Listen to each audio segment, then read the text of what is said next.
Hola, me presento, soy Araceli Valdivia y conmigo verán el ejercicio número 2 de esta ayudantía. Para eso primero les voy a leer el enunciado y después pasaremos a desarrollarlo. La temperatura de descarga de efluentes de industrias puede influir en la viabilidad del ecosistema del cuerpo de agua donde se descarga, río o mar, mediante emisarios submarinos. En la planta donde usted se desempeña como encargada o encargado de la planta de depuración, se ha implementado un sistema de monitoreo que consiste en tomar una medida de temperatura al efluente a las 12:30 horas del día todos los días. La tabla número 2 resume la información de los últimos 15 días. La pregunta A nos dice: calcule el promedio muestral y la mediana. ¿Qué puede indicar sobre su diferencia? Además, obtenga la varianza muestral y la desviación estándar muestral. Para eso pasaremos al Excel, donde en este cuadro pueden ver las fórmulas que vamos a utilizar.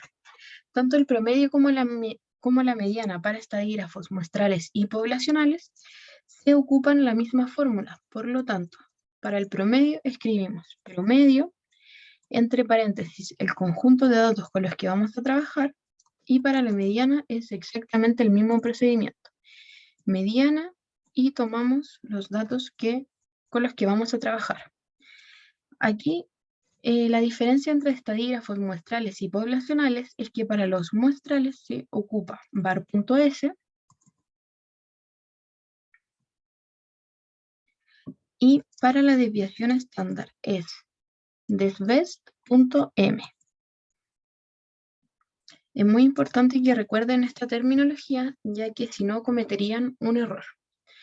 Una vez que tenemos calculado los 4 estadígrafos que nos piden, podemos contestar la pregunta: ¿qué podemos indicar sobre la diferencia entre el promedio y la mediana? Como podemos ver, la diferencia es menor al 1%, lo que nos puede indicar que las muestras de posición indicarían que no hay puntos alejados de la tendencia general de los datos. ¿Qué quiere decir esto?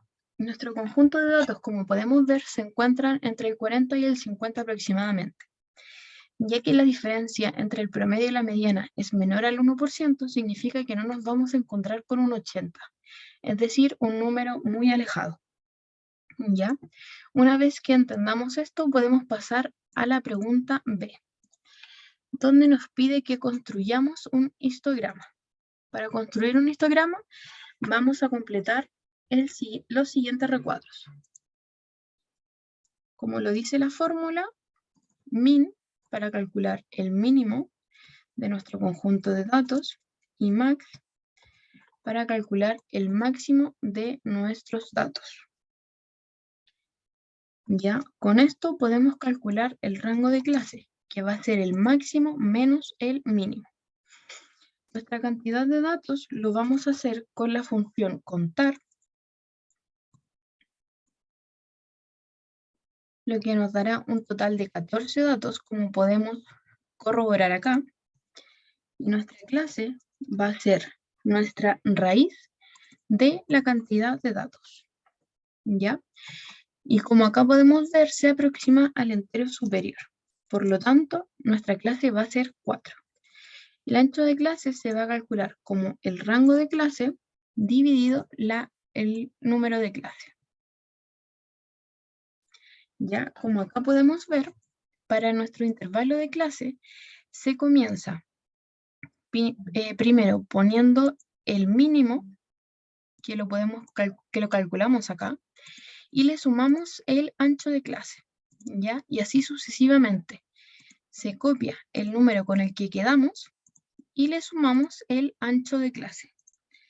Ya, una vez hecho esto, podemos calcular la frecuencia con la fórmula que les voy a explicar a continuación. Ya, esta fórmula se ocupa con la función contar.si.conjunto. Ya, generalmente esto se ocupa cuando queremos contar un conjunto de datos con ciertas condiciones. Ya, por ejemplo, acá estamos pidiendo que nos cuente este conjunto de datos para números mayores a 43 y menores iguales a 45,3. ¿Ya? Tenemos que tener cuidado con esta fórmula, ya que para los símbolos mayor, menor, mayor igual o menor igual, hay que ponerlos entre comillas seguido del símbolo y seguido del número, ¿ya? Una vez que tengamos eso, vamos a sumar nuestra frecuencia absoluta y así podemos corroborar que nuestra frecuencia absoluta, al ser igual a nuestra cantidad de datos, estamos bien, ¿ya? Para la frecuencia relativa, vamos a tener que es nuestra frecuencia absoluta dividido en la cantidad de datos, ¿ya? Hay que tener cuidado con fijar nuestra cantidad de datos con la tecla F4, ya que si no, nuestra segunda división va a ser 3 dividido en 3,74. Así que una vez fijada, la tiramos para abajo y completaríamos esa parte. Para la frecuencia acumulada se pone el primer número igual y vamos a ir sumando nuestra frecuencia acumulada más nuestro nuevo número, ¿ya? Y así podemos tirar para abajo y al ser igual a 1 estaríamos bien. Para la marca de clase vamos a ocupar la fórmula promedio y vamos a seleccionar nuestro intervalo menor y mayor. Una vez completada esta gráfica, o sea, esta tabla, tenemos dos formas de graficar. Primero nos vamos a insertar, insertamos una columna agrupada. Después, clic derecho, seleccionamos datos. Ya. Acá, en valor de serie, vamos a seleccionar nuestra frecuencia, con cuidado de no seleccionar nuestra frecuencia absoluta acumulada.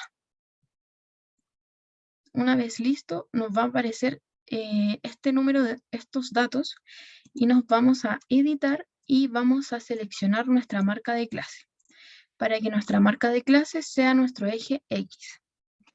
Acá podemos poner histograma